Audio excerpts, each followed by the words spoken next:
Well, welcome everyone to the Buddhist Society for this third of the first series of talks on Pure Land Buddhism, which is in our series of talks on Japanese religion.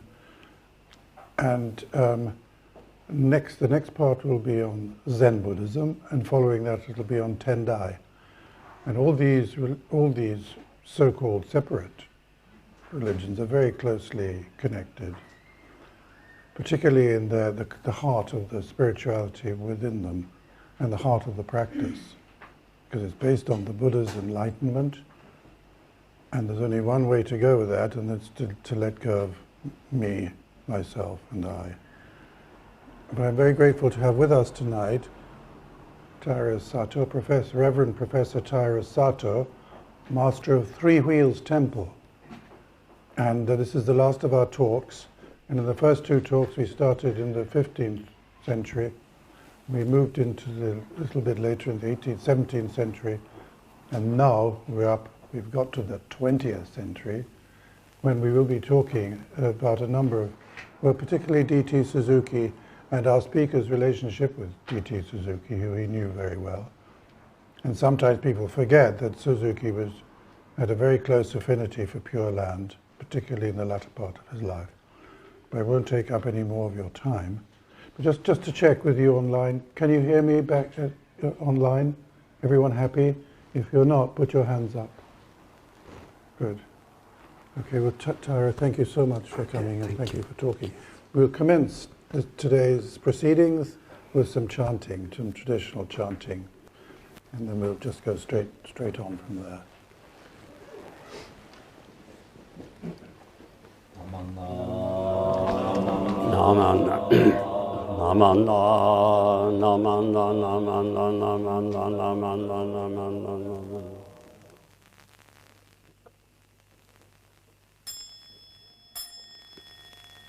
Gom Chosean Ishim Jōdo Shinran Shoninwritten Uida Seshu Seshabringa Sevu Shaka Shi Jobasomi Boku Kyami Shamo Sevu Shaka Kyojin Shone Yoshibongo Shigam Jodo Isho Tannishō Jindien Daiko Shamu Saido Shosho Sankumyo Kosashu Yakuna Kaichi Egen Meshikomo Hesu Shoakido Tsudazen Shumon Gozo Shomanzo Kyoto Shippo Shashu Shuki Tenko Gen Ishu Kayozo Koseku Doku Ojo Daishu Shu Seppo Shishiku Kuyo Isaibu Kusu Shutoku Hongan Nesu Man Tui Sangayo Nyabumu Yechi Tsurami Usho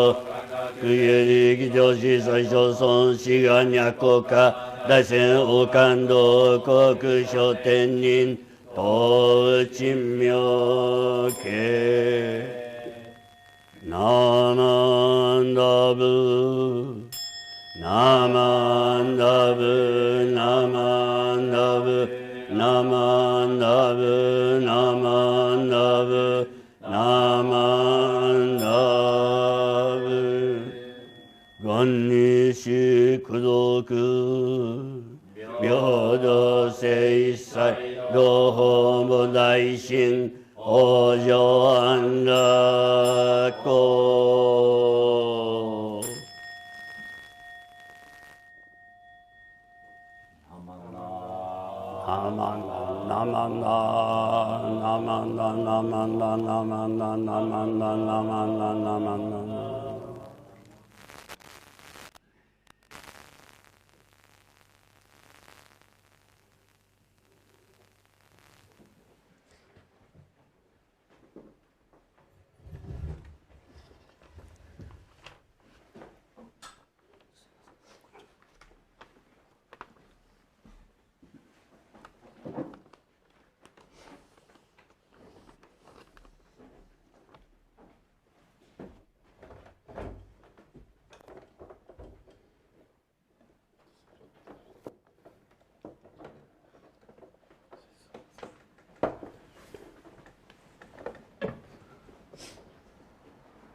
First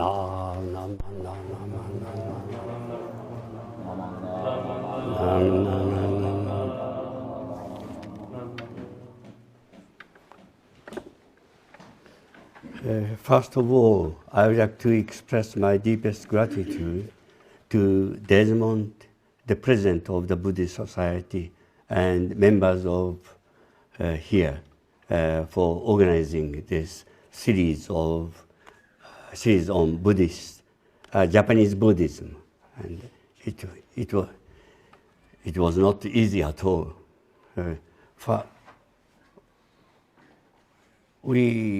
It was 5 years ago that we first had this idea of series of lectures on Buddhism, on Japanese Buddhism firstly, and then on early Buddhism, and then Mahayana Buddhism.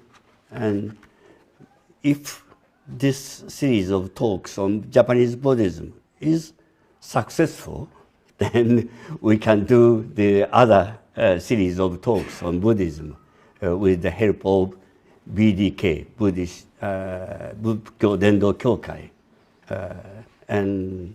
But our first plan was not successful. But this year, we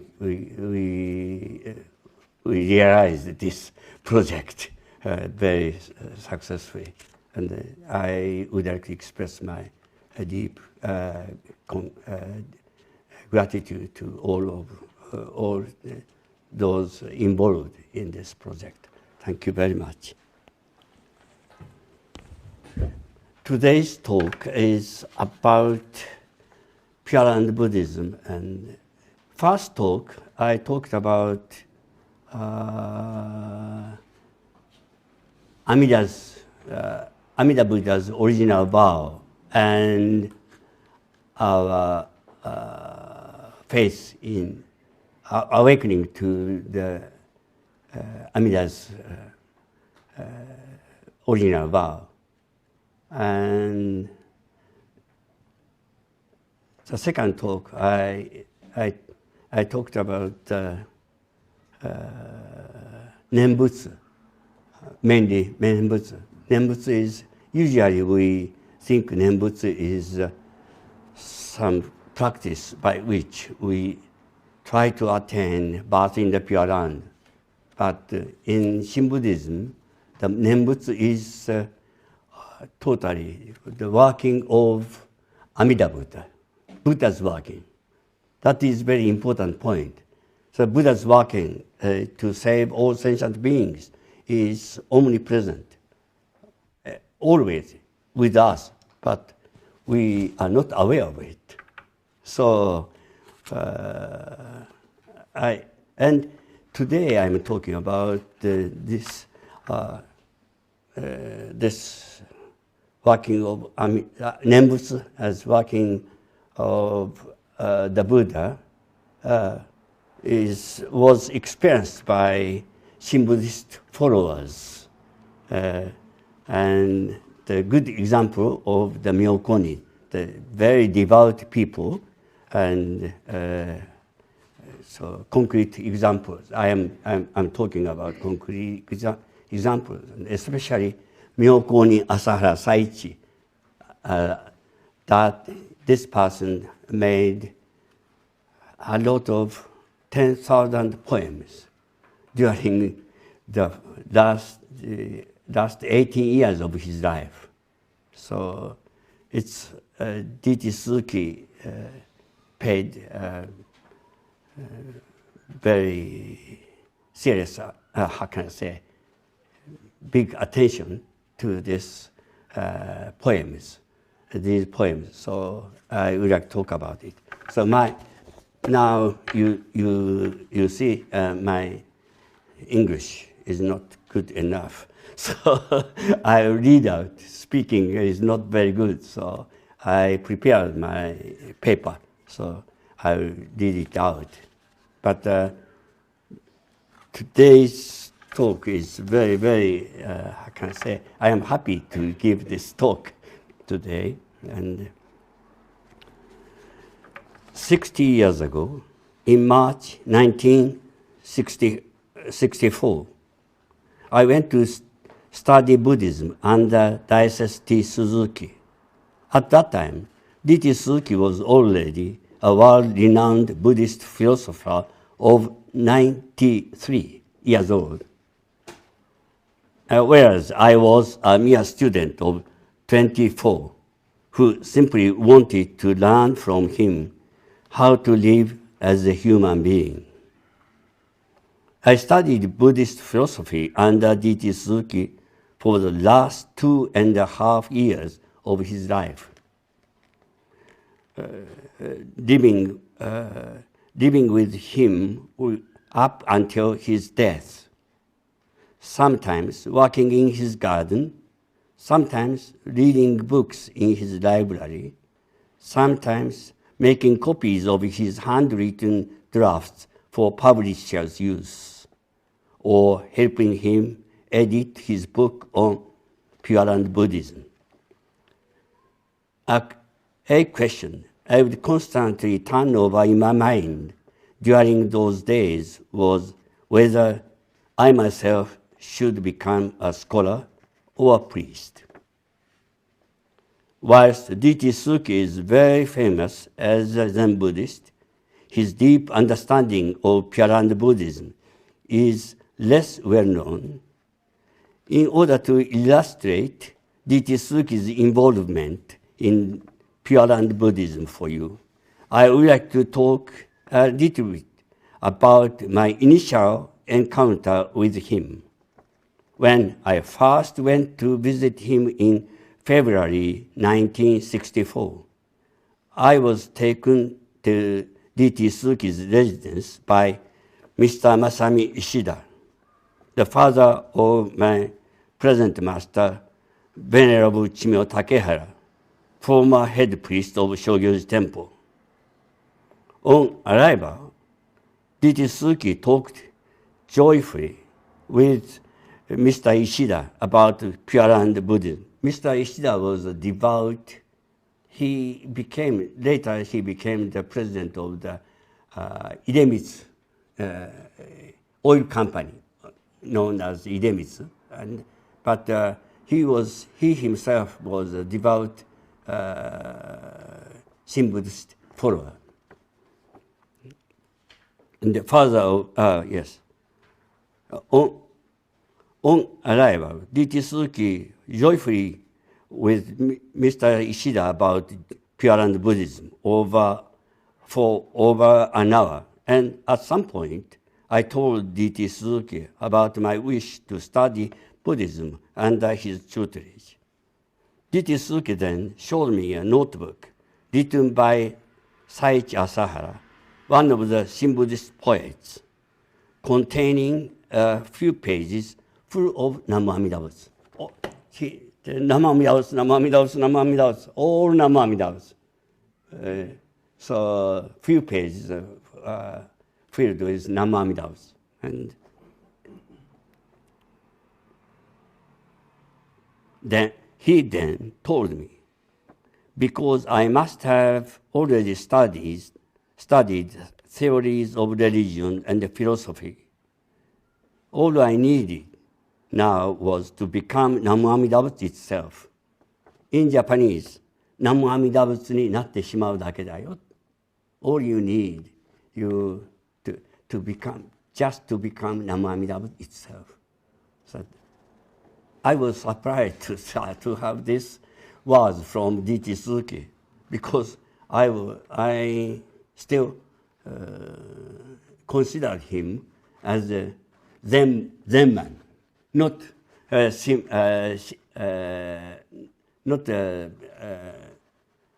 one who understood Pure Land Buddhism well. 2 months before his sudden death on the 12th of July in 1966, D.T. Suzuki asked me if I would like to attend the talk he was giving at the temple very close to his residence. Of course, I immediately said yes, because I had never before received such an invitation. In this talk, D.T. Suzuki stated that he was not a politician or an economist, not a scholar, philosopher, or even a religious thinker. He was 95 years old, and there he was rejecting everything, every title. And so I came to ask myself just where this old man stood. I was sitting in the back line, and wow, this man, this old man, where you standing? You are standing. And I began wonder, and so I came to ask myself just where this old man stood. But my question was directed more inwardly at myself. Where you are standing? But this question, where you want to stand? I began wondering whether I had not simply been seeking for some sort of outward form that I could depend on. Indeed, yes,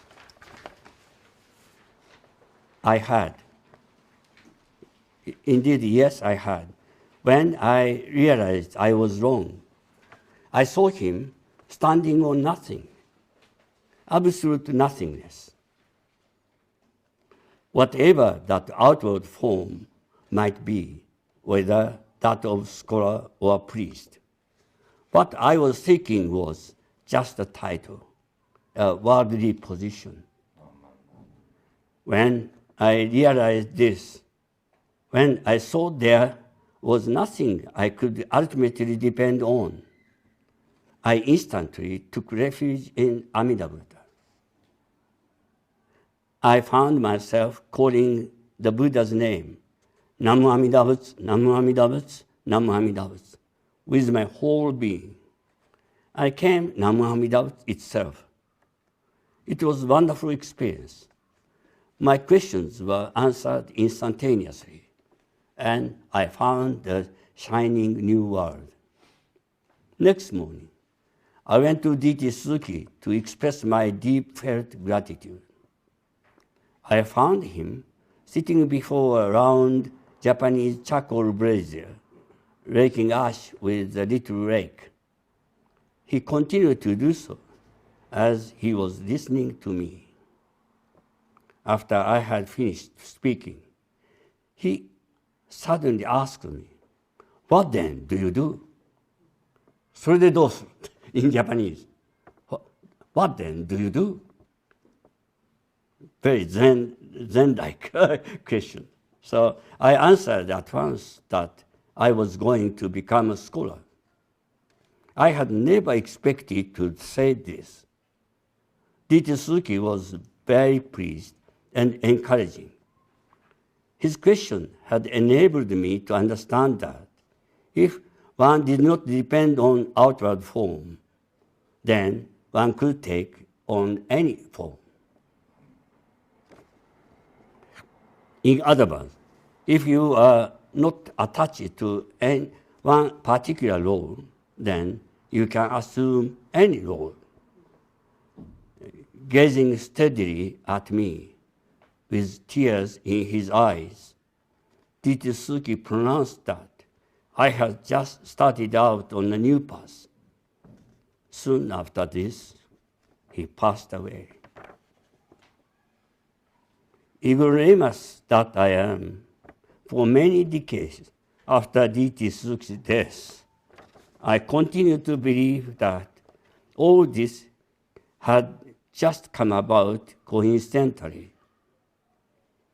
On approaching the age I am now, however, and having lived for a long time in the company of young people, I suddenly realized the truth. After careful consideration, based on long observation on me, D.T. Suzuki must have invited me to his talk that day, thinking that the timing was now right. He was full of love and consideration for people around him, and thoughtful enough to show this very naturally, in an almost imperceptible way. D.T. Suzuki has been called many things by many people: a Zen man of the world, a great Buddhist philosopher, a brilliant religious thinker, an eminent speaker on Eastern philosophy, and so forth. For me, however, none of these terms truly describe him. They just show how he appeared to the audience, each title standing for just part of the person he was. D.T. Suzuki was a human being beyond title. He was very simply himself. And just as he was who he was, so too he loved others around him. For instance, me, as mentioned above, just as they are.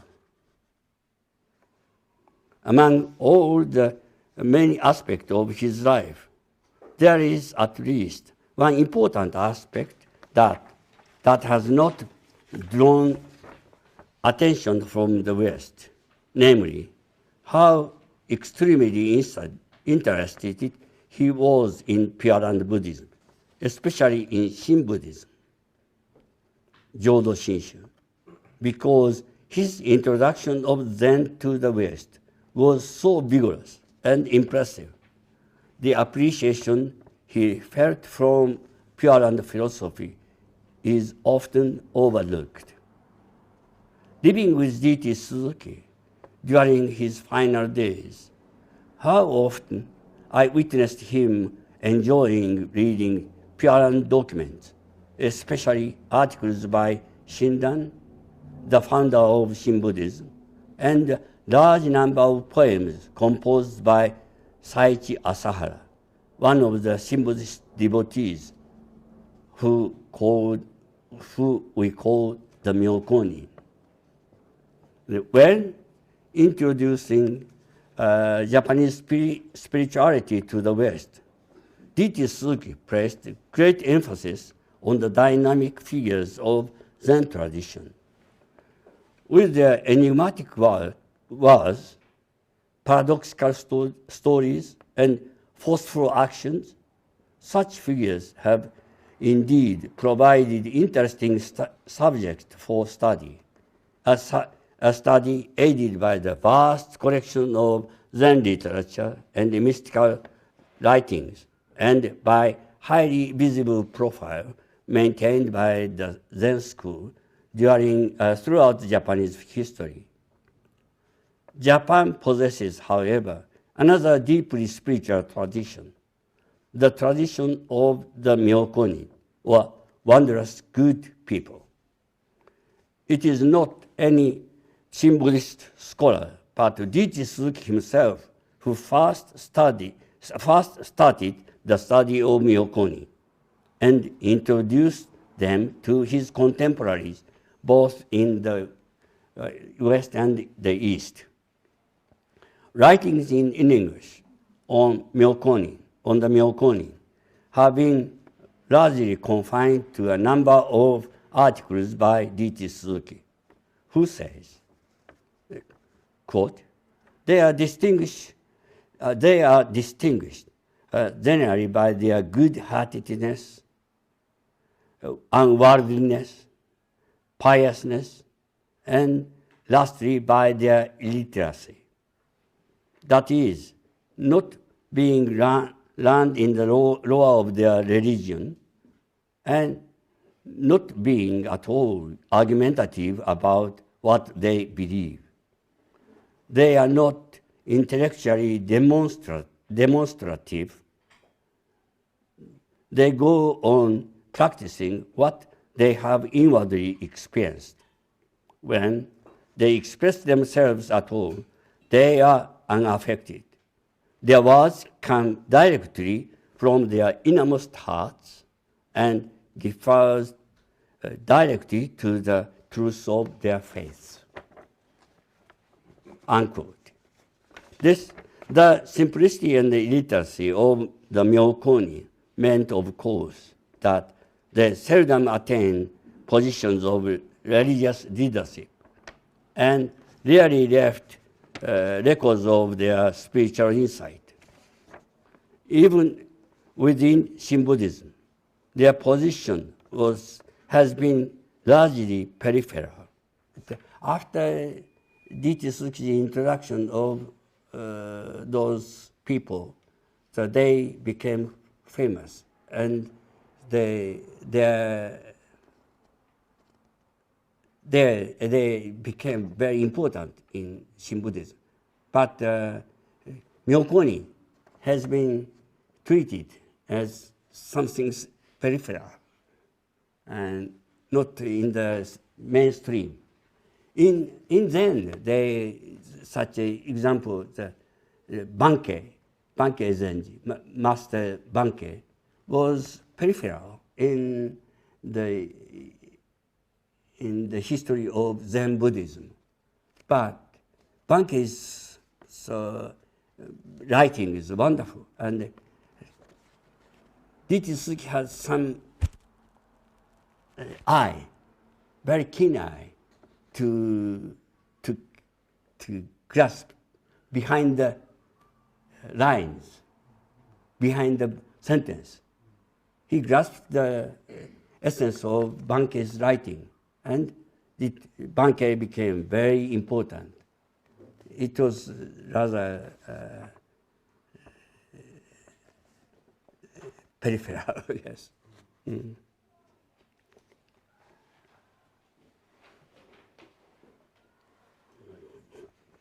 Writing on them began to reach the general public only with the advent of D.T. Suzuki, who viewed the Myōkōnin as representing one of the purest forms of Japanese spirituality.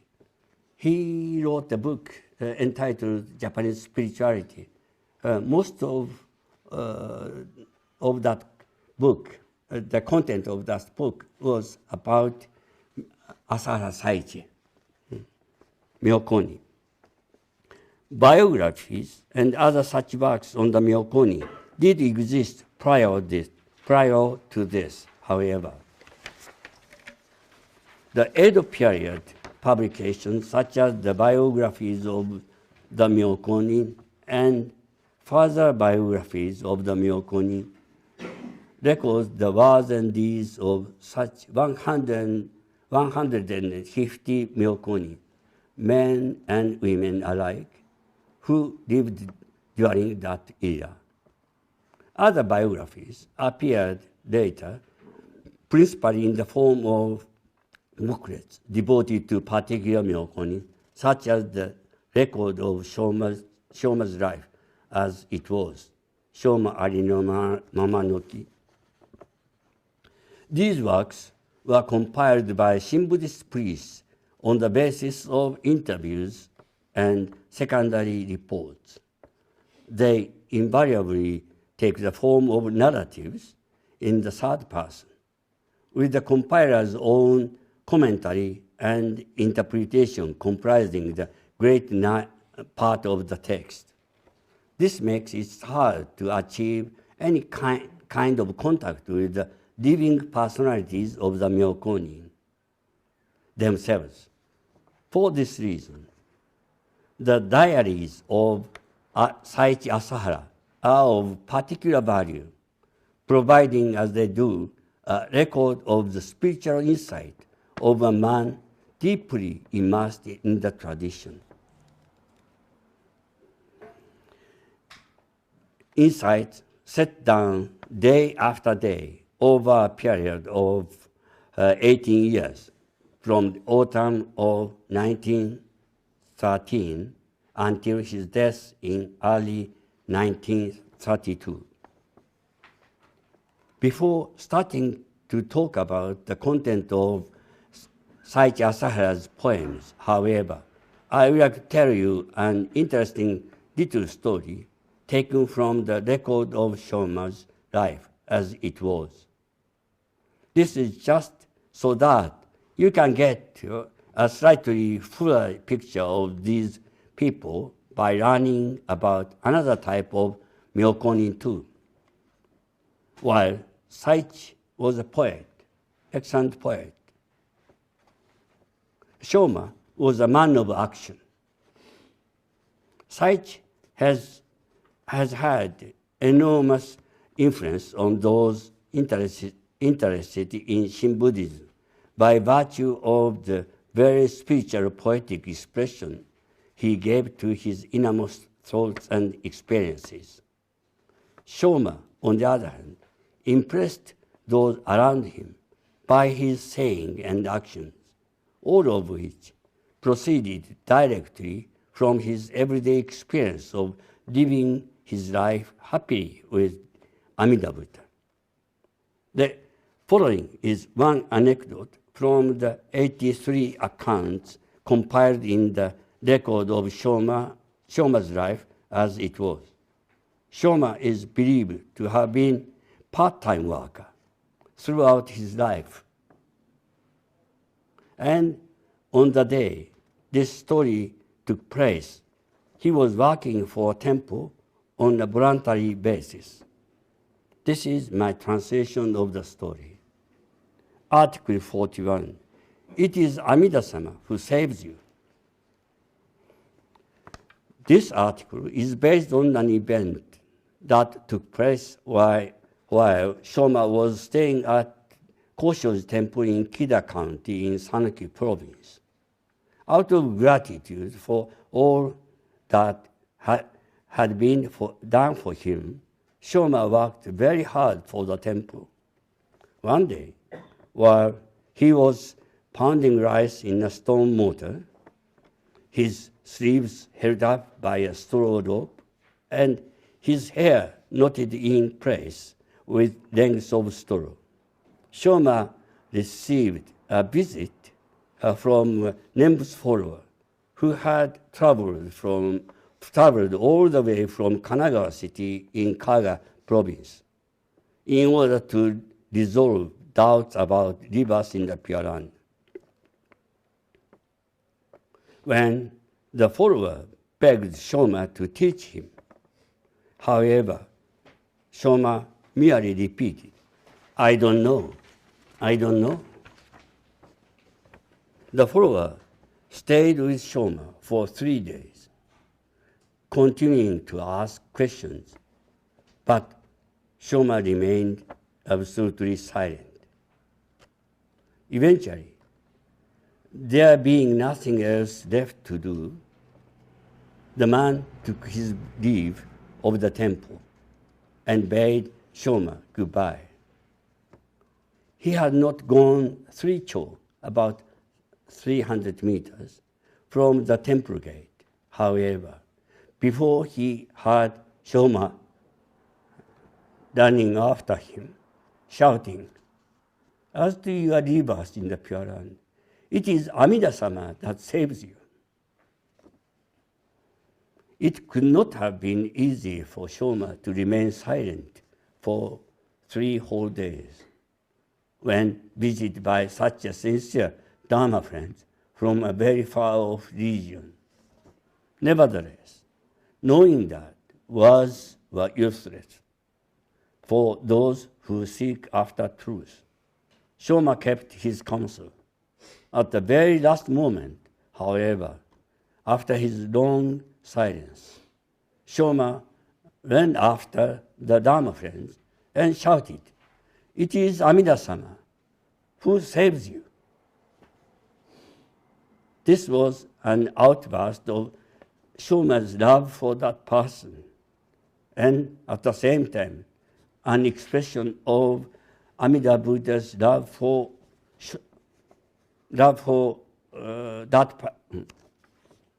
Amida's love for Shoma was aware that Amida Buddha was always with him. Amida Buddha is formless and beyond words. You can see Amida's great compassion appearing through Shoma, the individual. All the time, the Dharma friend was merely seeking after form or words.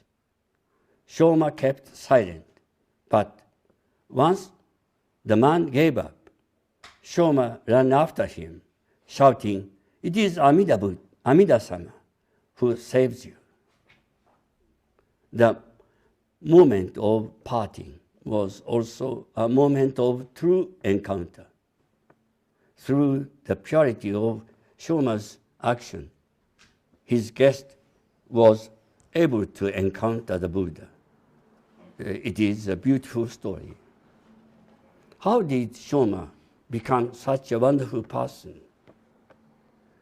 What made Saichi a Myōkōnin? Amongst those who are called Myōkōnin, all sorts of different people are to be found.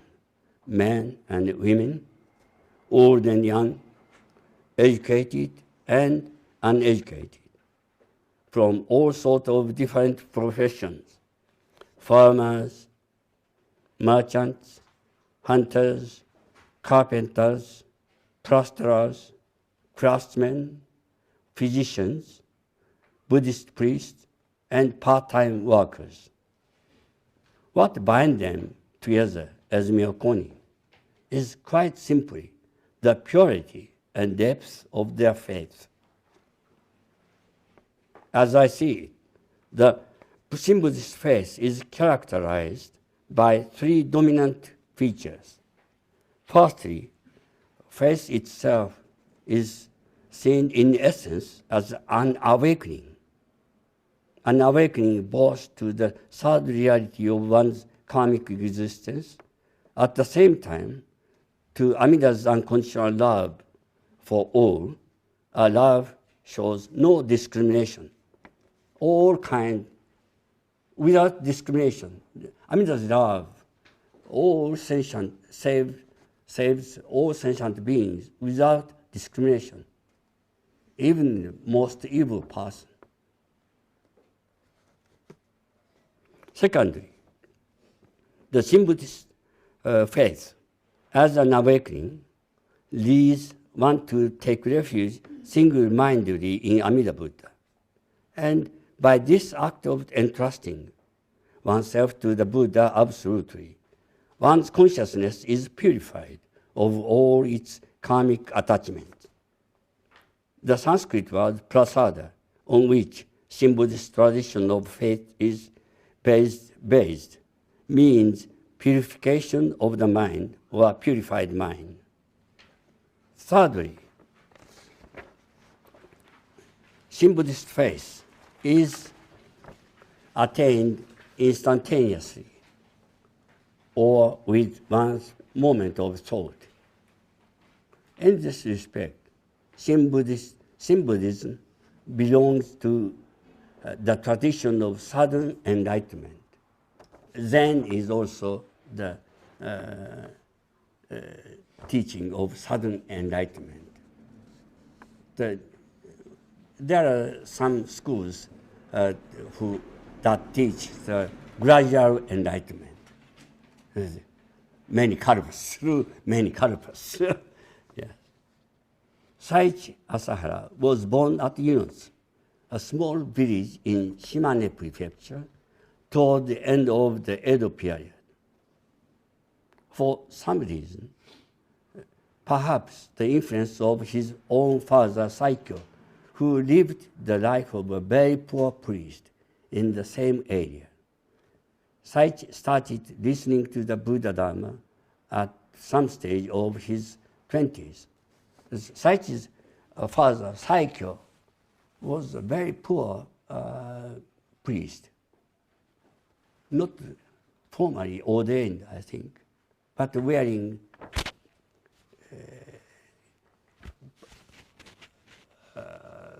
Shin Buddhist robes.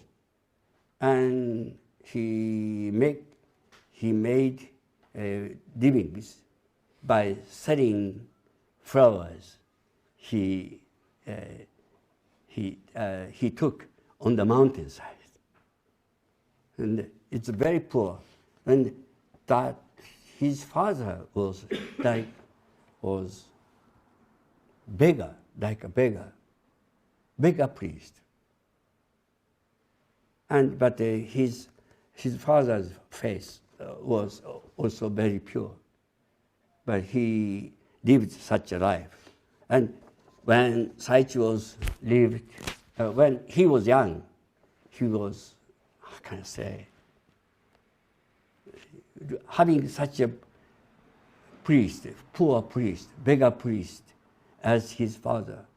Saichi had a lot of problems in his mind.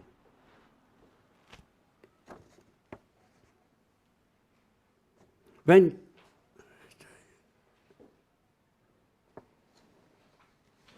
Saichi started listening to the Buddha at some stage in his 20s, when he was young, he worked as shipwright. And at some point, after his marriage at the age of 25, he began to work in a coal town, Nogata, in Fukuoka Prefecture in Kyushu, making and repairing small coal boats known as hiratabune. Whilst he was living alone in this coal town, far away from his native country, he continued visiting Buddhist priests and listening to their sermons. At the age of 55, he decided to return to his native soil and worked as a geta maker. Geta, do you know geta? Geta is like, how do you call it? Cloak, yes, cloak. And cloak, yes, wooden sandal. So he is a geta maker.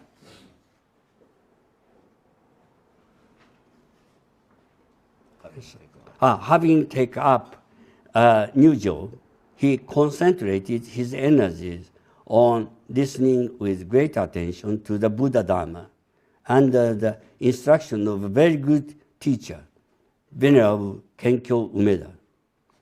As a result of deep self-introspection and following many years of listening to the Buddha Dharma, Saichi finally attained pure faith around the age of 60.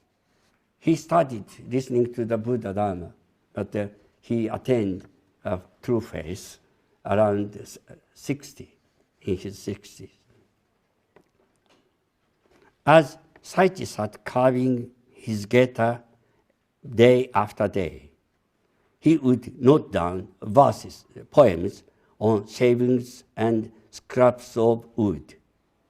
He's geta maker and made many savings, and he felt something, and then he wrote down on savings.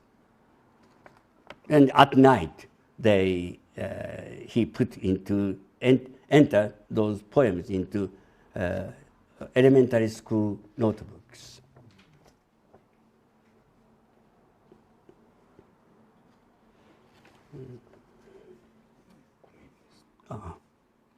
As Saichi sat carving his geta day after day, he would note down verses on savings and scraps of wood. They were artless expression of his inner spiritual life.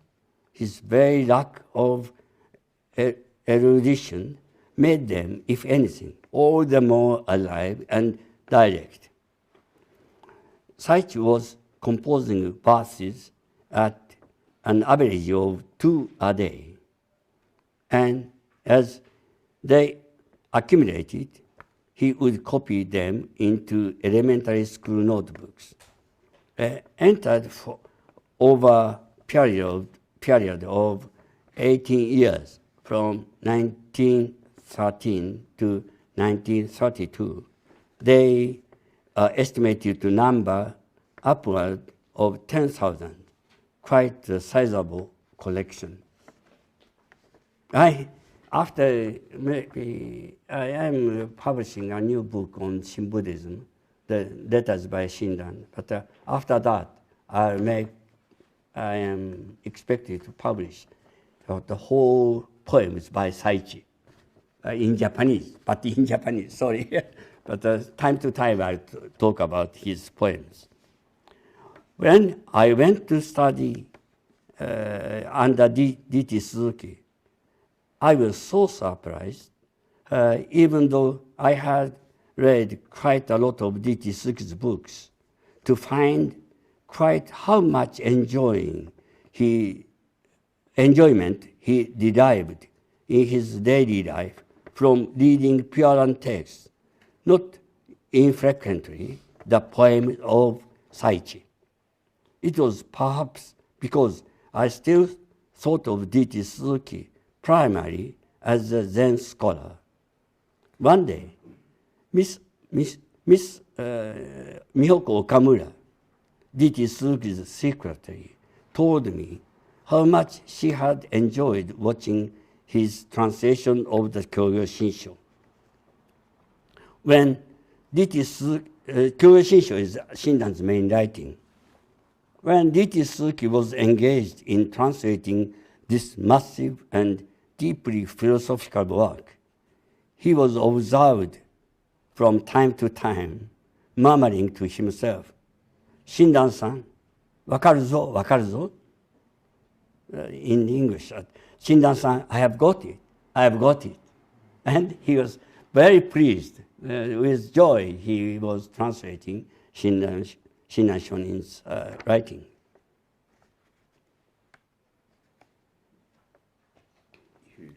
If you read the essays by D.T. Suzuki, wrote in his last days, especially those compiled together as Toyo no Kokoro and Daisetsu Surezurebusa, you can easily recognize his deep spiritual involvement in Pure Land Buddhism and tell how much he loved Saichi's poems.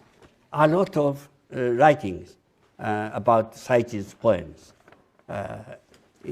So these two books, his manuscript for these writings, so I copy and I handed to publishers. Yes. And it is a lot of writing on Shin Buddhism, Shinran Shonin, and also Myōkōnin. And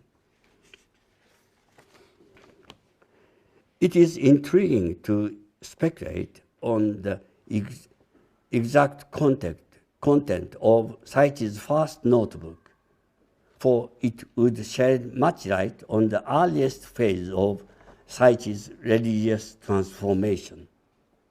But this notebook, entitled "The First Notebook of a Layman's Joy in Dharma," Daiichi Hoetsucho Ubasoku, is now lost. Unfortunately, it's lost. I traveled to Hawaii to find this book, but I failed to find it. So maybe somewhere in Hawaii, I think.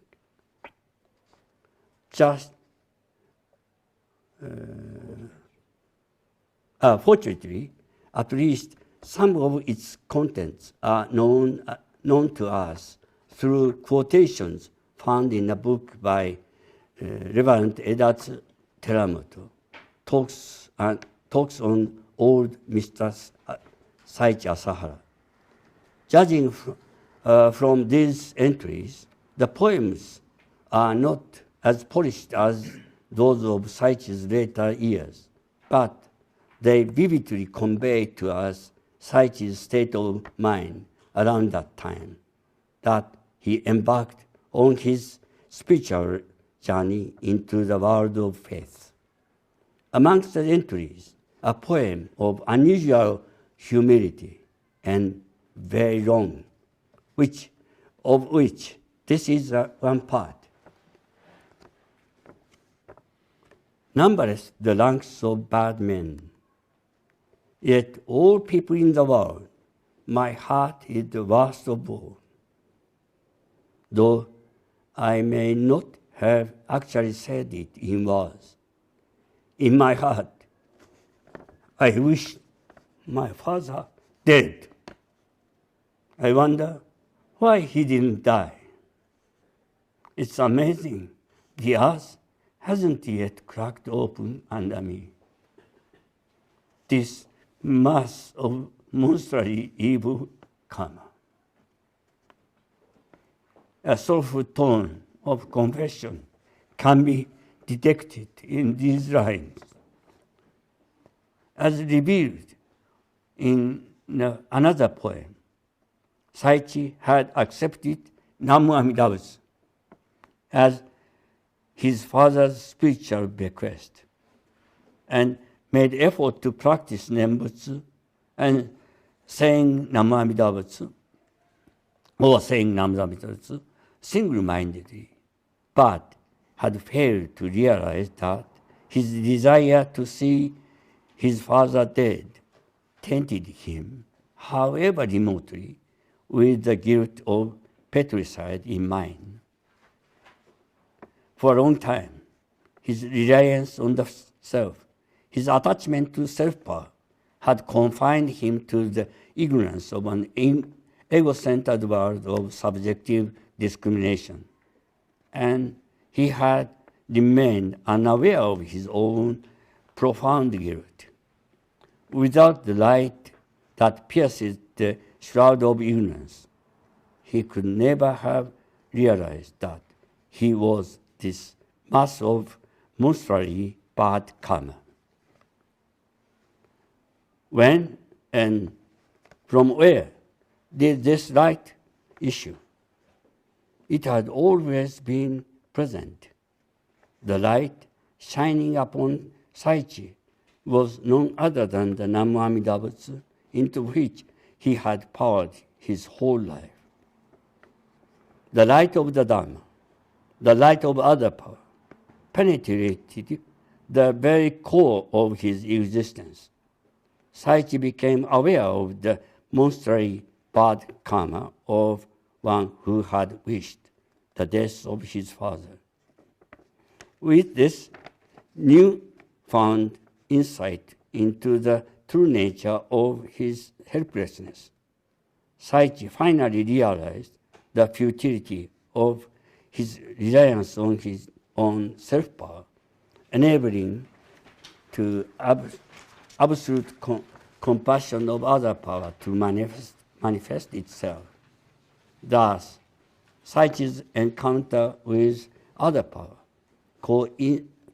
coincided with his encounter with his own true self. In other words, at the moment of encounter, both the self and other power were fully discovered. When we say one person encounters another, we mean two people meet each together in a certain place. In this respect, the English word encounter conveys a sense of coming together, joining or uniting. Through encounter, these two people somehow become united. Compared to the term meeting, however, the word encounter has a possible sense of confrontation or opposition. According to my dictionary, encounter is derived from the Latin word incontra, meaning facing. Thus, the word encounter has two opposing nuances, facing and uniting. I like this paradoxical character of this English word. The Japanese word for encounter is deai. We call it deai. Literally, it means to come out. De is come out. And meet, I, meet and I come out and meet, and aptly express the idea that meeting can only occur with coming out, in the sense that true encounter can take place only when one comes out of the little world centered around the self. If you meet your friend, the true encounter is if you are enclosed in the self-centered consciousness, then you can't meet a person in the true sense. If just getting out from the self-centered world, you meet another. You have to speak to the another with courage, and then you can have a encounter.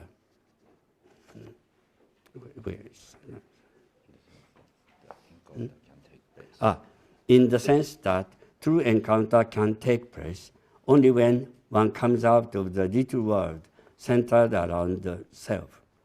We encounter true man or the true Dharma only when we forsake our little world of ego-centered discrimination. Thus, self-ego-centered duality.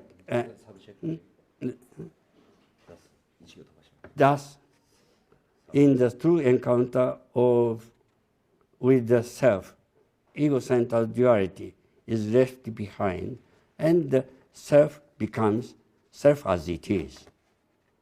At the moment of full realization of self as it is, the dichotomy or bifurcation between the self and Dharma disappears. Meeting, I of the I, meeting carries with it the notion of coming together in unity.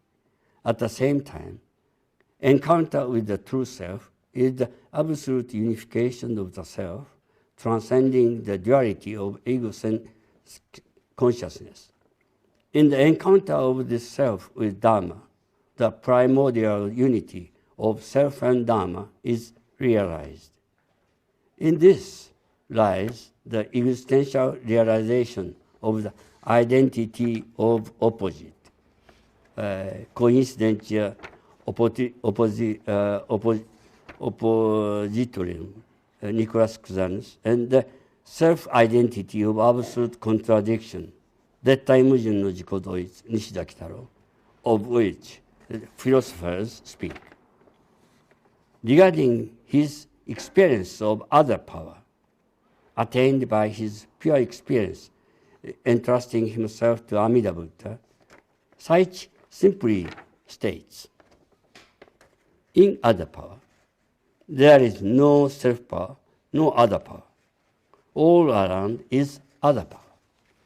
Namo Amida Butsu, Namo Amida Butsu. This is a beautiful poem. So Suzuki liked this poem very much. The other power refers to, in the first line, is Saichi's experience of absolute other power.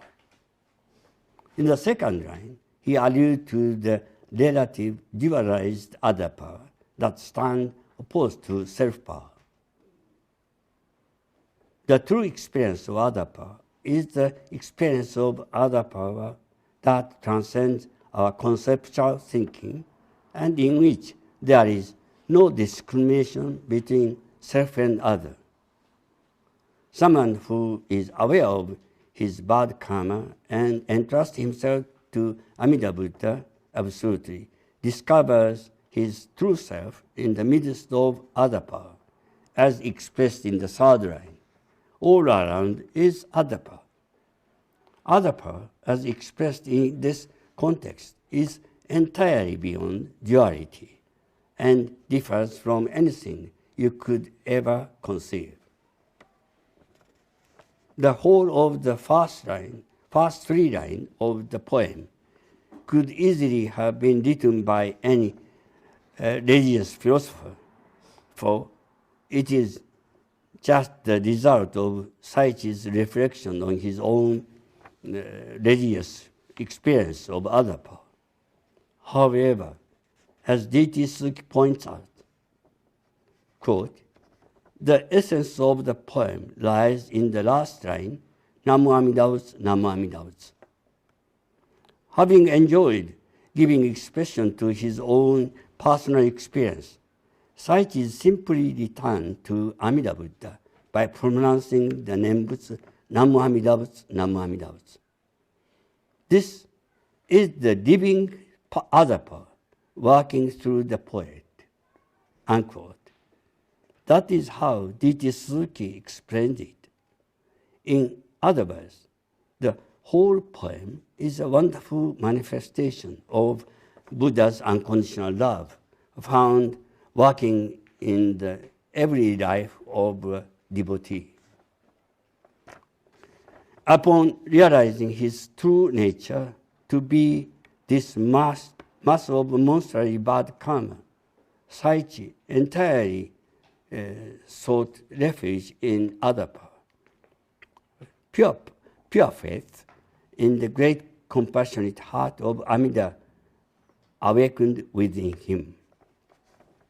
The word parent Saichi uses in the next poem refers to the parent of great compassion, namely Amida Buddha. I like this poem. The name of the parent, name is Namu Amida Butsu, Nenbutsu, Namu Amida Butsu, of the parent, name of the parent is Amida Buddha. Name of the parent cuts too well. Too sharp to feel is the parent's name. Incognizant of the borderline between Nam and Amida Butsu. Such is the sharpness of six-syllable name. Self is one with other power through the kindness of the parent and his true compassion. To this does Saichi surrender.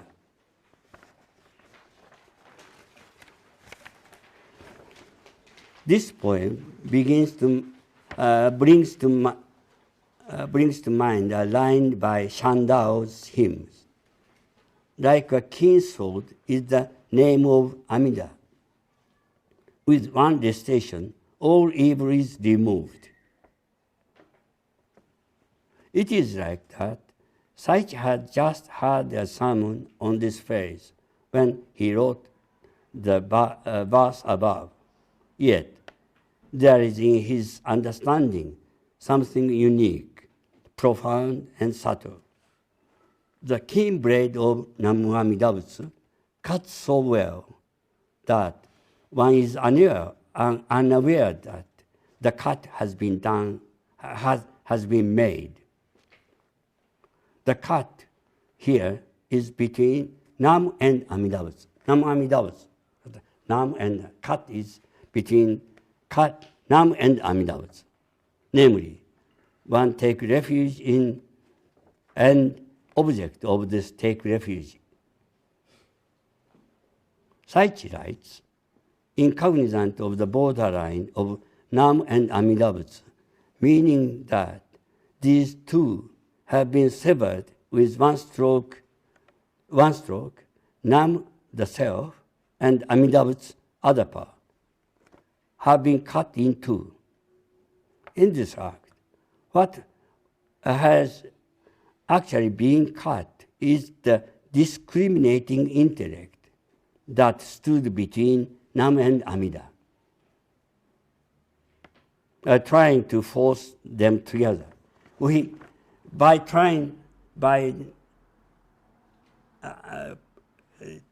saying the Nenbutsu, we try to become Nam Amida Butsu, one with Nam Amida Butsu. But this is our discriminating mind. So it's cut, and then Namu becomes Namu. Amida Butsu becomes Amida Butsu. With this severed, Nam No. The keen edge of the name has cut off the attachment of the rationalizing mind to its own self-power. With this severed, Nam is just Nam, and Amida is just Nam. And herein lies the realization of the absolute Nam Amida, where both self, Nam, and other power, Amida, are one. And at the same time, both independent, just they are. This is a true experience of faith in Shin Buddhism, where self and others are united in the transcendence of attachment to the discriminating mind. One and at the same time two. That is very important, paradoxical expression, but one and at the same time two. This absolute Nam Amida appears through the cutting off the world of discrimination. This is the realm of absolute reality expressed in the line, incognizant of the borderline between Nam and Amida. Praising this transcendence with the words, such is the sharpness of six-syllable name, Saichi returned to Amida Buddha with heartfelt gratitude. Self is one with other power, with the kindness of the parent and his true compassion. Regarding Saichi's spiritual transformation attained through the awakening of faith, there is another interesting poem he wrote. My eyes change, the world changes. This place turned into the Pure Land. How happy I am, Nam Amida. In Saichi's poems, the words are always extremely simple, but their meaning is very profound. As mentioned above, with the attainment of faith, in other words, through acquiring the faith to entrust oneself single-mindedly to Amida Buddha, one's consciousness is purified of all its karmic attachments, with the result that one sees things in a very different way. My eyes change, the world changes. This is a drastic alteration. Through the purification of one's own consciousness, one comes to know the true world, the world of interdependent origination, emptiness. This true world, full of light, can be said to reflect the Pure Land, the land of enlightenment. Thus, Saichi says, this place turned into the Pure Land. How happy I am, Nam Amida. At this deep level, Saichi is living his eternal life way beyond the confines of birth and death. By now, I hope you may have acquired some idea of Shin Buddhist faith. Faith is instantaneously attained by taking refuge in Amida Buddha single-mindedly. In other words, faith is entrusting oneself to Amida Buddha absolutely. After attaining faith, one comes back to this world and continues to live here with Nam Amida. For Saichi, the life he was now leading was a gift from Amida. Now let me quote to you some of the poems in which Saichi talks about emptiness, sunyata. The Buddha Dharma is Nam Amida in emptiness, the air. How happy I am to meet it. Emptiness, the air, is Nam Amida. I am in the midst of Nam Amida. Emptiness, Nam Amida. How did Saichi come to be acquainted with the word emptiness. I think emptiness may well have been one of the Buddhist terms Saichi's master, Reverend Kemmyo Umeda, used in his talks. Reverend Umeda was one of the greatest scholars in the study of Nagarjuna's philosophy of emptiness, and even wrote a book entitled The Teaching of Nagarjuna. In the two poems quoted above, Saichi added the word air to emptiness. Air must have been altogether more familiar word and a convenient way of conveying the unobstructedness of emptiness. My parents, Amida, is the Buddha of emptiness. I am taken into your emptiness. This is Namu Amida Butsu of the 6 characters.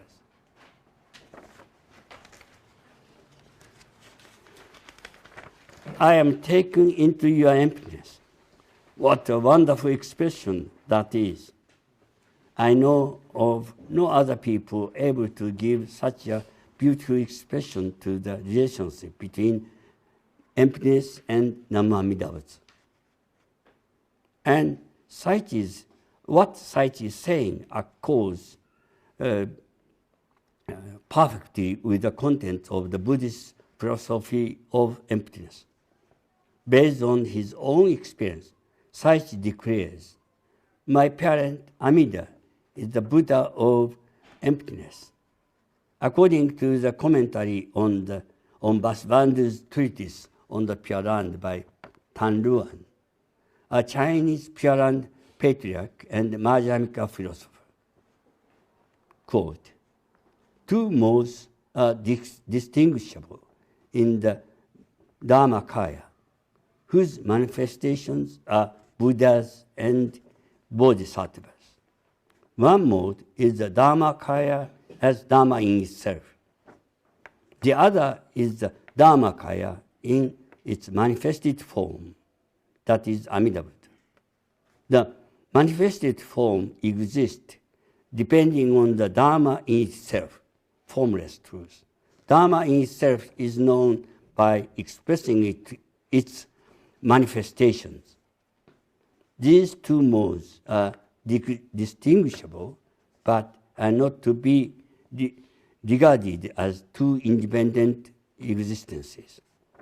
They are one, yet not to be identified, unquote. In short, Amida Buddha is a manifested form of the Buddha in itself, which is formless emptiness, formless truth.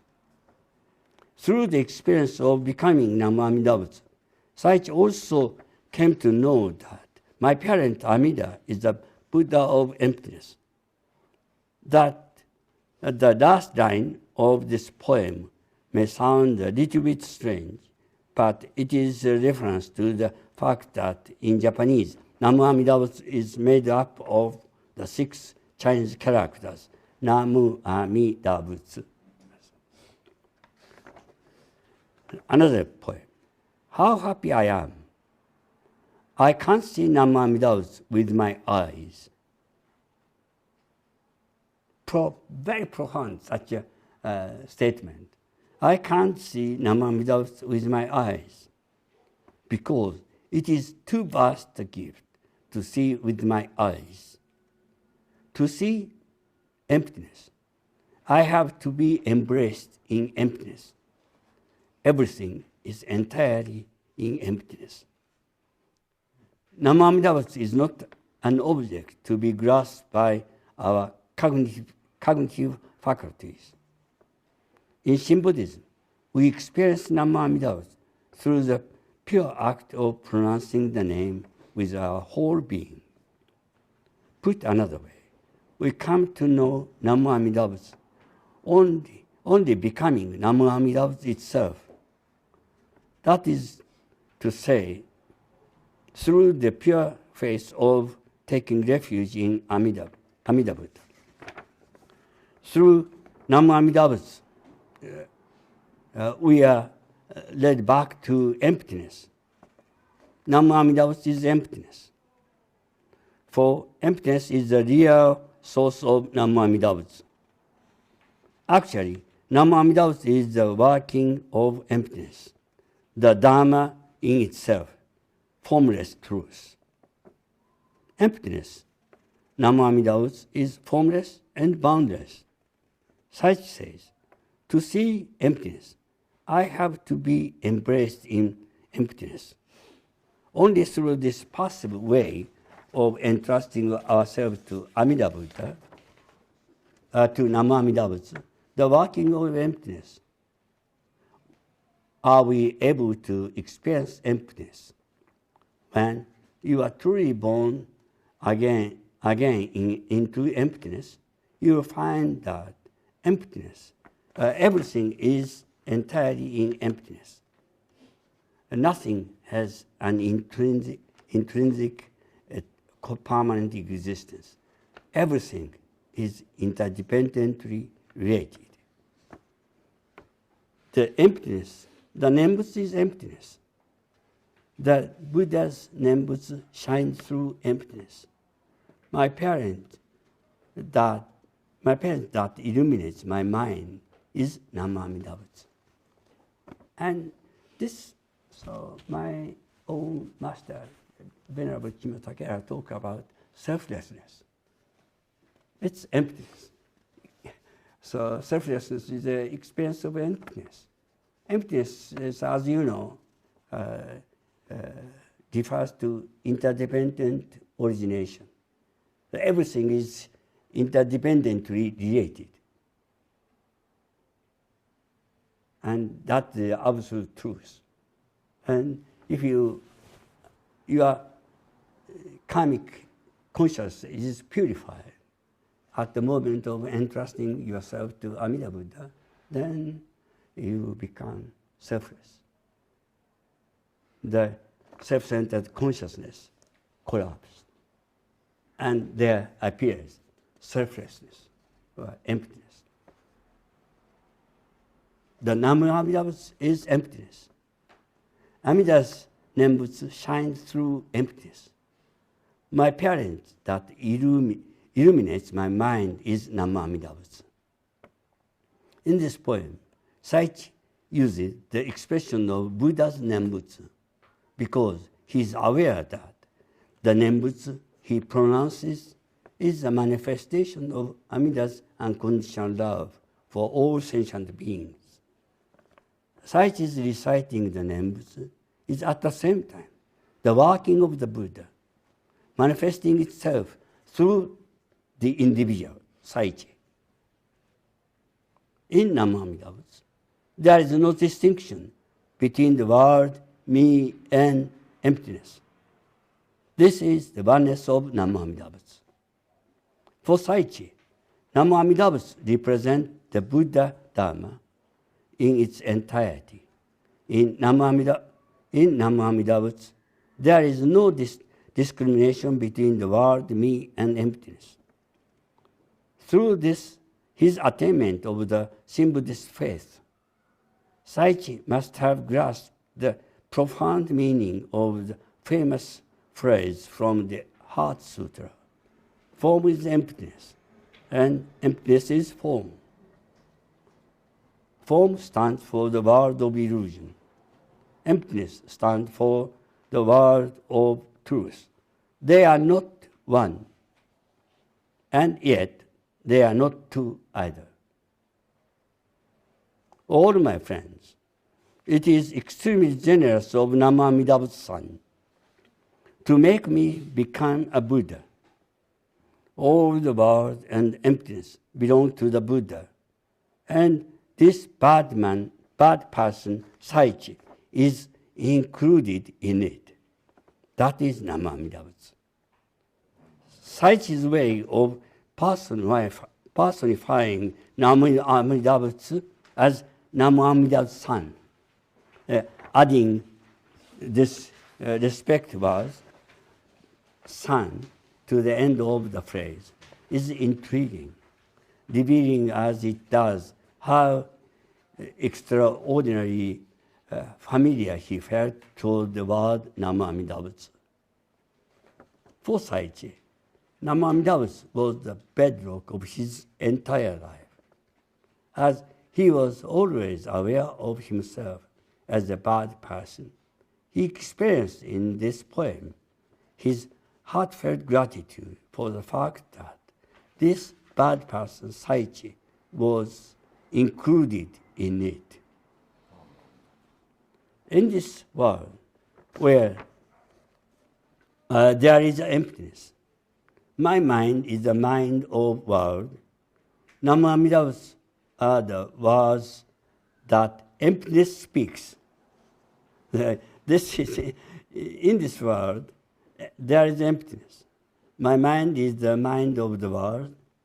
Namu Amida Butsu are the words that emptiness speaks. The beautiful expression, Namu Amida Butsu are the words that emptiness speaks, shows that Saichi was aware of emptiness at the very origin of Namu Amida Butsu. Namu Amida Butsu is the working of emptiness. Repentance and joy. Repentance and joy are the world and emptiness respectively. This is Namu Amida Butsu of 6 characters. Quite frequently, Saichi talked about the repentance and joy in his poems. And indeed, these two emotions are closely connected with the two main aspects of the Shin Buddhist faith, awakening to the third reality of one's karmic existence and awakening to the unconditional love of Amida Buddha. Whilst the former calls forth repentance, the latter at the same time brings about joy. Quite simply, as long as we live in this world, we can never rid ourselves of sadness and repentance. For we construct our world self-centeredly. At the same time, however, we can still enjoy our lives when we realize that even such a wretched being as ourselves, who harm others, whether consciously or unconsciously, can be embraced by the unconditional love of Amida Buddha, a love that actually emanates of the world of emptiness. And reciting the Nenbutsu, together with the Buddha of emptiness, in the midst of universe. What a lovely poem this is. That an elderly geta maker, living in a small village on the northern coast of Sanyin district, should have comprised lines of such profound insight is quite remarkable. I like its atmosphere. There is about it a feeling of loneliness, warm unity, freedom, and peaceful awareness. And at the same time, a subtle sense of infinite gratitude. Saichi's workshop, in which he made geta, faced a small bay on the shore of Japan Sea. He was, we can imagine, writing these poems whilst feeling the wind from the sea. I like this one. The sea is full of water. There is a seabed that sustains it. Saichi is just full of evil karma. There is Amida that sustains it. How happy I am. Namu Amida Butsu, Namu Amida Butsu. Namana, namana, namana, namana, namana, namana, namana, namana, namana.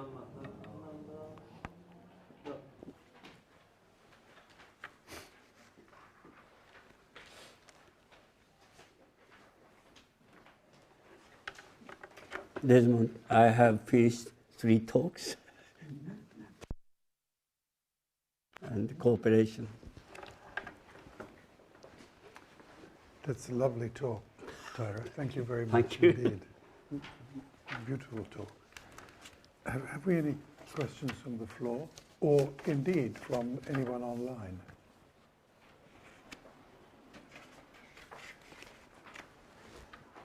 Pedro. Pedro. Yes? Thank you. Thank you.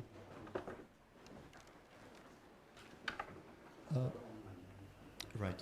Thank you, Kemmyo, for your presentation. In your talk, you say that after you lived with young people for a long time, you changed your view on DT Suzuki calling you for the talk wasn't a coincidence. It was destined to be so. Can you explain a little more what living with young people made you realize this, please? Can you come forward? We couldn't hear. So could you repeat? Yes. President said yes. Talked about My you say that you lived with young people. yes. What kind of examples of young people's life or people Yes. change your view? Coming to this age, yes. Actually, DT Suzuki was very kind to ask me to attend his talk. It was a talk given toward the end of his life, and at that time I thought it is just coincidence. It just happened, but coming to the same age, 84 now, I'm 84, and surrounded by young people around me. I think I reflect on my past experiences. Then I can see, not effortlessly, I see, oh, this person is this at this stage, not yet realize this aspect. And DT Suzuki must have been very carefully watching me. And when I went to him, I was still, my condition of my mind was not mature yet. And then just before his death, he asked me to attend his talk.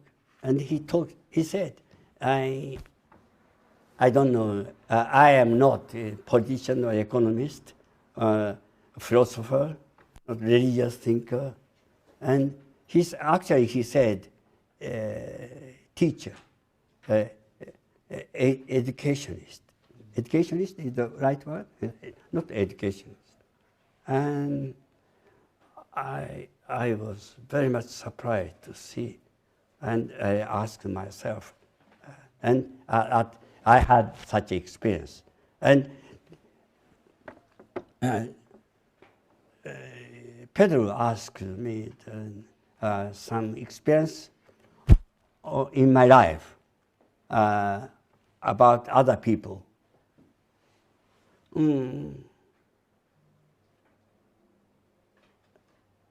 Coming aged,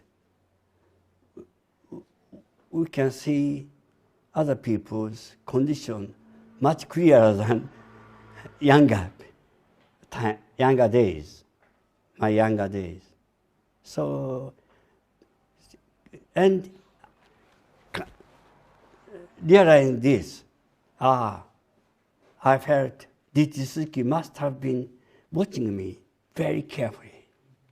And I'm very grateful to DT Suzuki. And yes, in various ways, I see young people's conditions of their minds. But I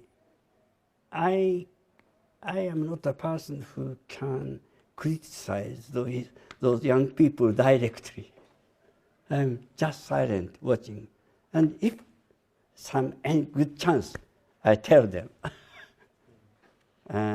Yes, sometimes, but after thinking for a long time. So that is not only me. Aged people do this. So it's okay. It's yes. I was, but for decades after his death, I wasn't aware of it when I was young. But coming older, and I came to understand his very kind and thoughtful attitudes. So I used the word imperceptible way, and I wasn't aware of it or living with him. Okay, thank you for your question. We have a question and comment online. May I Yes. read that for you? It's from Andy. Yes. He says, firstly, congratulations to Dr. Biddulph and all the members of the Buddhist Society on the 100th anniversary, and thank you for all that you've done for inter-Buddhist and interfaith understanding. And thank you very much, Reverend Sato, for your wonderful talk, which was full of warmth and the light of bodhicitta. And Andy's question is that now that Buddhism has become very international, what do you think is most important for Shin Buddhist dialogue with other Buddhist traditions, and which Shinran Shonin and Renyo Shonin wouldn't even have known about at that time? So Buddhism is now international. There's a question. Could you rephrase it? Buddhism is now very international. Yes. So what do you think is the most important thing for Shin Buddhist dialogue? Yes. With other Buddhist traditions? Yes, yes. It's very important. I am very happy to have this elderly monk. So he attended this my talk 3 times. And thank you very much. And it's very important for us to have interfaith meeting.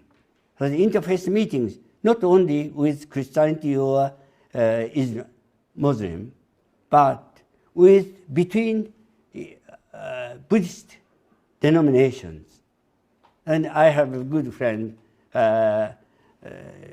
Kyoichiro Hosoya-san, here from Nissho Koseikai. And yes, I think it's very important. We talked about interfaith dialogue, importance of interfaith dialogue between religion.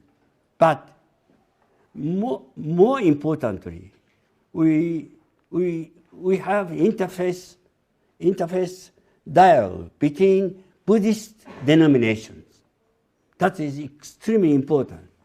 So during my talk, I talk about Shinran Shonin's trust in Honen Shonin. And usually, I am very sad to usually Shin Buddhist look down Pure Land Jōdo Shinshū people, Pure Land Honen, the school depends on Honen Shonin, rather look down. But we should do this. Honen Shonin is Shinran Shonin's master. And toward the end of his life, Shinran Shonin refers to Honen Shonin with absolute reliance, trust in him. And he appreciates very much of those other Buddhist denominations. So yes, Andy suggests that it's very important for us to have interfaith conference meetings, not only the interfaith, not only between different religions, but between denominations of the same religion. So, because the conflict and fight between cross denomination is very severe. It's awful. So, to understand each other between cross denominations is very, very important. So, yes, thank you very much for raising this problem. Thank you. 何がその必要かってその必要か he asked what is so important. we have get together to pray for peace and mutual understanding. That is very important. Yes. Actually getting together is very, very important. Don't you think so? Oh, yes. I mean, the world is in a terrible state at the moment. So to pray for peace and mutual understanding by getting together in one place. This Buddhist society is a non-sectarian society. That is very important. So we can get together here. And yes. It's okay? I don't know. I think also there's a possibility that you will be able to teach some classes here at the Society in late autumn, perhaps.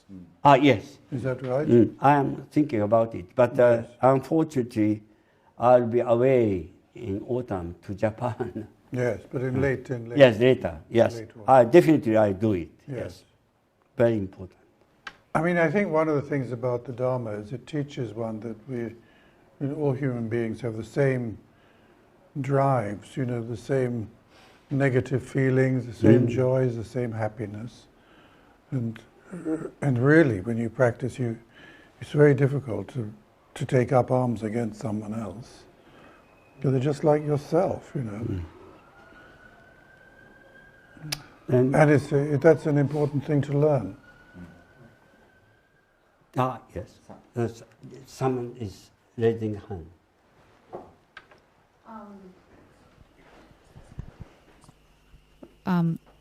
Is it on? Okay.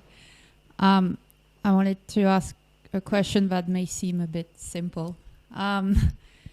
Is being reborn in the Pure Land the same thing as achieving nirvana? Yes. It's the same exact thing. Yes, the same thing. Yes. The Pure Land is synonym with enlightenment and nirvana, formless truth, the land of emptiness, as Saichi says. So that is very important. Yes, but yes, we receive working of that truth, Pure Land, in this world, but we can't insist that we are now enlightened or Buddhas, but just receiving Buddha's working, and we feel oneness of the Buddha. But it's gift from the Buddha. Thank you. It's a very good question. Thank you very much. Some, yes? You need a microphone.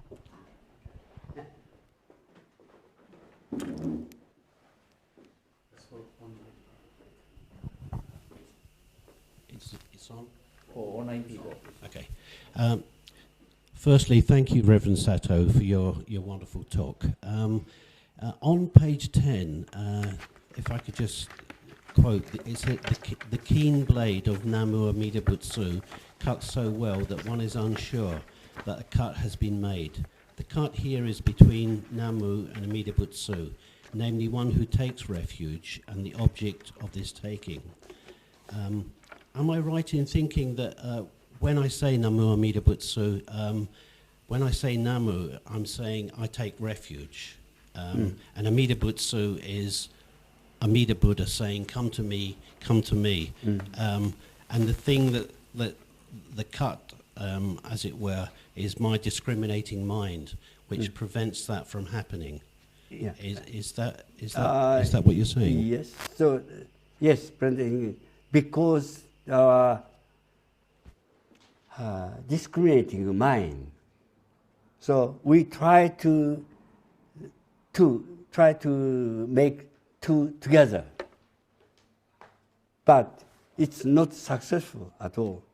If you depend on self-power, you entrust yourself completely, absolutely to other power. This one is coming, cutting. The Amida's name is cuts very well. So I like this poem very much. And cutting, we try to make connection between the self and other power, or Nam and Amida Butsu. Manage to try make them one. But you are, as long as you depend on your effort, intellectual effort, it doesn't happen. And just entrust yourself Amida Buddha. Your discriminating mind, consciousness, collapse, and you'll find embraced in emptiness, or selfless condition. Okay, so much. Thank you. Thank you.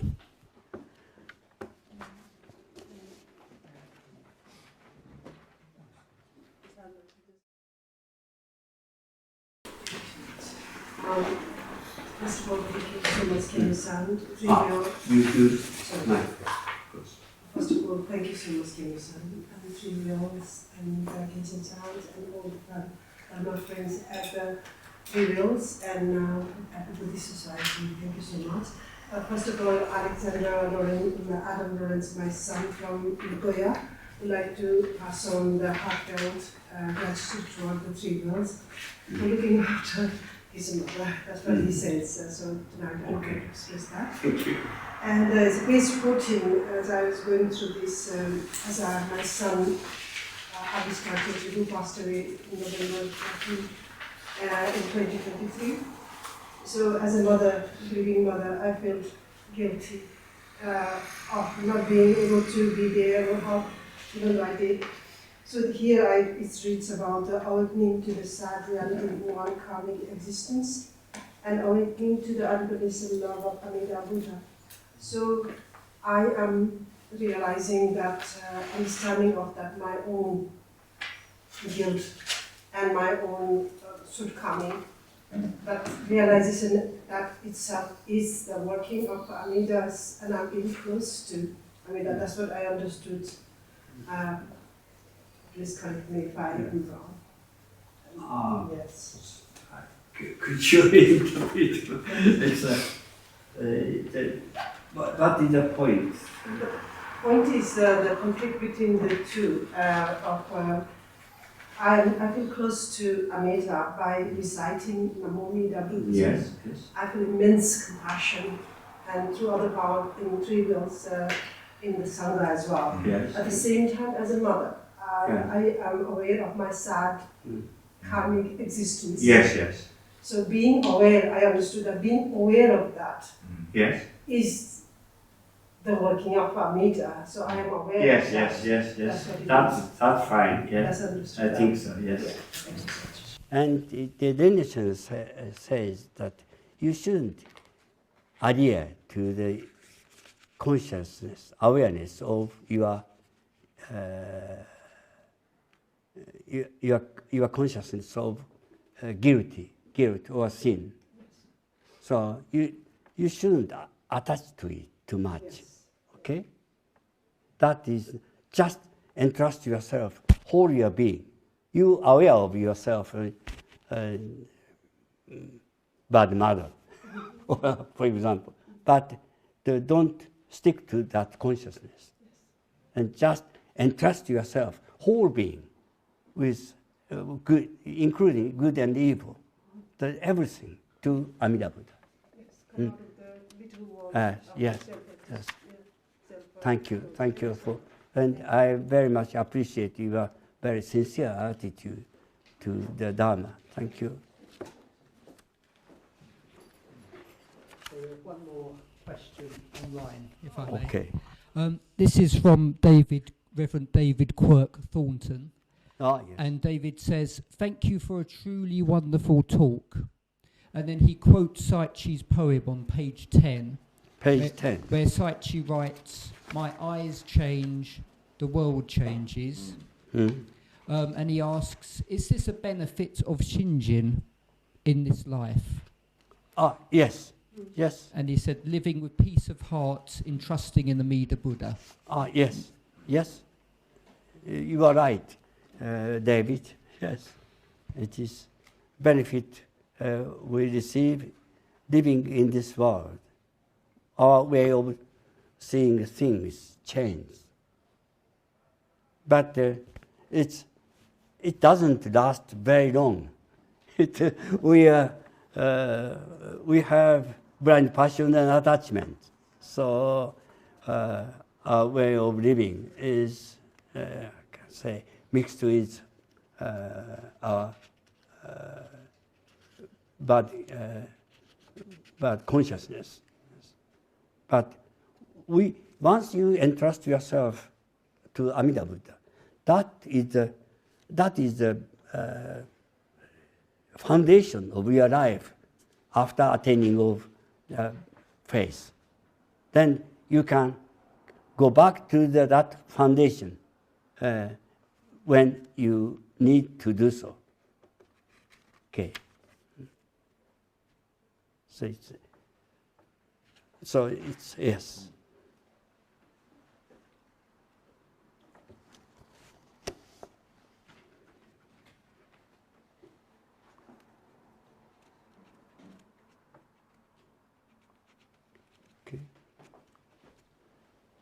I think we've come to a natural conclusion, haven't we? Well, thank you very much to those of you who are still online. Thank you so much for coming. And just a reminder, we'll be starting on the second part of these talks on Japanese religion in the Zen tradition, and they'll be beginning next week. And I hope to see you all then, either here or online. And Taira, can I thank you very, very much? Taira has put an enormous amount of work in preparing these talks, not only that, but in the preparation and in the organization of these talks, going back. I mean, I think we started 3 years ago trying to put on these talks, and it's taken a long time, and it's been a lot of work. So, Taira, thank you. Thank you very much from the Sangha and community of Three Wheels for all their efforts and for their kindness and generosity. Thank you very much. And the next speaker, Thomas Karshner, is one of my old friends, and I met him in my 30s, and he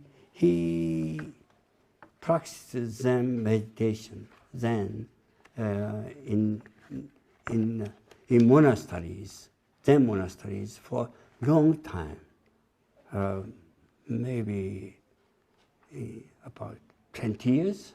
Yes, I think in 20 years. Monasteries. Yes, one should also and say he's a also very priest. good translator as well.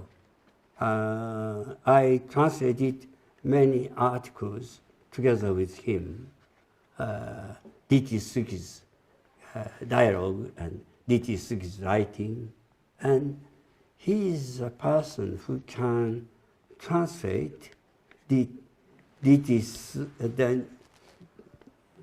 nuance of Japanese, D.T. Suzuki's Japanese, into English, just as they are.